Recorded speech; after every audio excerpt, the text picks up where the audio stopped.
প্ৰাপ্য আদায়ৰ দাবীত প্ৰতিবাদত বহিল স্বাস্থ্যকৰ্মী। পৰৱৰ্তী সময়ত ৰাজপথলৈ ওলাই অহাৰ হুংকাৰ NHM কৰ্মচাৰীৰ।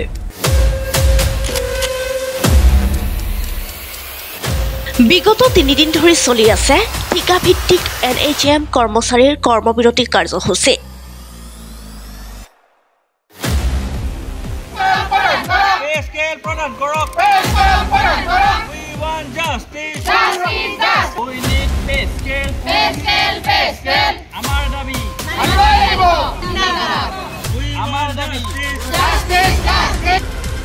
ৰাজ্যৰ ভিন্ন প্ৰান্তৰ লগতে ৰামপুৰ প্ৰাথমিক স্বাস্থ্য কেন্দ্ৰতো কৰ্মবিৰতি কাৰ্যসূচী হাতত লয়।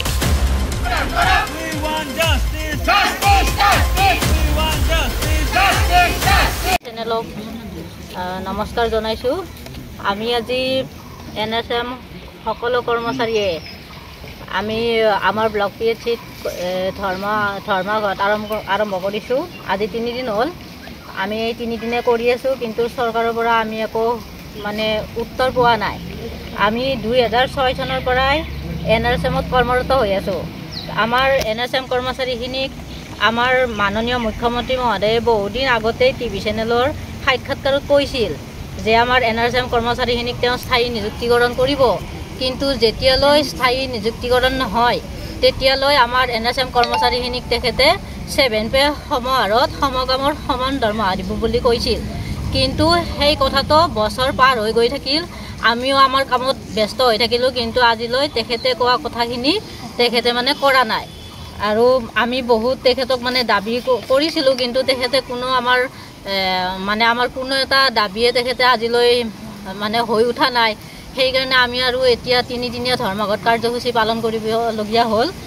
আৰু আমি কৰোনাৰ সময়তো কোভিড মহামাৰীৰ সময়ত সকলো জনসাধাৰণে ঘৰৰ ভিতৰত সোমাই থাকিল, কিন্তু আমাৰ স্বাস্থ্য কৰ্মচাৰীখিনিয়ে নিজৰ ঘৰ, নিজৰ সন্তান বা নিজৰ জীৱনক তুচ্ছ জ্ঞান কৰিও আমি কোভিডত সকলোৱে ডিউটি কৰিলোঁ, কৰ্ম কৰিলোঁ, কিন্তু তাৰ ফল কিন্তু আমি একোৱেই নাপালোঁ। আমাক চৰকাৰে বহুত কিবা দিম বুলি কৈ থাকে, কিন্তু আজিলৈ একোৱেই দিয়া নাই। আমি একদম নিম্নতম মাননি পাইহে কাম কৰি আছোঁ। আৰু এতিয়া আমাৰ কাম ইমানেই হৈছে, কামততো কোনো ভেদাভেদ নাই যে ৰেগুলাৰে এইখিনি কৰিব, NHM কৰ্মচাৰীয়ে কম দৰমহা পায় কমকৈ কৰিব, সেই বুলিতো ভেদাভেদ নাই। কাম সকলোৱে সমানে কৰিব লাগে। আমাৰ ৰেগুলাৰখিনি যেনেকৈ কৰে আমিও কৰোঁ সেনেকৈ কাম। গতিকে তেখেতসকলে আমাতকৈ বহুত ওপৰত পায় আৰু আমি একদম তলত নিম্নতম মাননি এটাহে পাওঁ। আজি চাব, বজাৰত বস্তুৰ ইমান দাম বাঢ়িছে। বজাৰত গ'লে কোনো বেপাৰীয়ে নকয় যে NHM কৰ্মচাৰীৰ কাৰণে দাম কম হ'ব, ৰেগুলাৰ কৰ্মচাৰীৰ কাৰণে দাম বেছি হ'ব, সেনেকৈতো ভাগ নাথাকে না। বস্তুৰ যিমান দাম, গতিকে বেছি পইচা পোৱাবিলাকে যেনেকৈ খায় আমি হয়তো সেনেকৈ খাব নোৱাৰোঁ। আমি আমাৰ পইচা কম হয়, আমাৰ ল'ৰা ছোৱালীক পঢ়াব লাগে বা ঘৰ এখন চলিব লাগে, তাৰোপৰি আমি ডিউটিত অহা যোৱা কৰিব লাগে, কিমান খৰচ আছে। গতিকে আমি যিখিনি মাননি পাওঁ সেইখিনিৰে ডাঙৰ মানুহবিলাকৰ একদিনৰহে খৰচ হয়। আমি মাহত যিমানখিনি পাওঁ তেখেতসকলৰ এদিনৰ খৰচ সেইখিনি।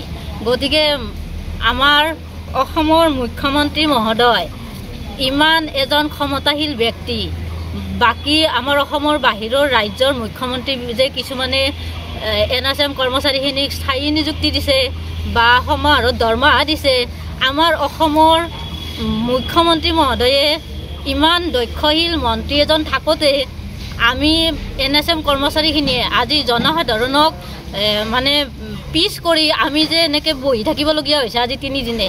তেখেতে চকু দিছেনে নাই আমি গম নাপাওঁ, কিন্তু মই তেখেতক কৰজোৰে প্ৰণাম কৰিছোঁ, তেখেতক অনুৰোধ কৰিছোঁ তেখেতে যাতে আমাৰ NHM কৰ্মচাৰীখিনিৰ দুখ বা কথাখিনি বুজি পায়, তেখেতে আমি যিখিনি দাবী কৰিছোঁ সেইখিনি যাতে তেখেতে অতি সোনকালে দিয়াৰ কাৰণে ব্যৱস্থা কৰে। 3 দিন হৈ গ'ল, ইয়াৰ পিছতো যদি তেখেতে কোনো আমাক উত্তৰ নিদিয়ে, কোনো সঁহাৰি নজনায়, আমাৰ চাব আজি অসমৰ গোটেই ডিষ্ট্ৰিক্টত গোটেই হস্পিটেলত কৰ্মবিৰতি পালন কৰিছে।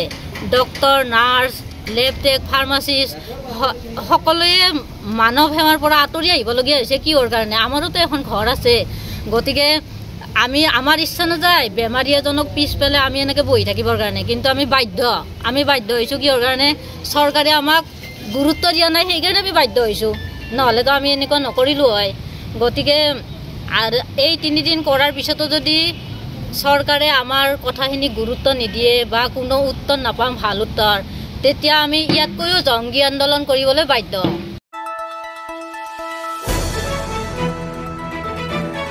দ্য নিউজলেণ্ডছ, অবিৰত তথ্যানুসন্ধান, আপোনাৰ সেৱাত খবৰ সন্ধান। দ্য নিউজলেণ্ড।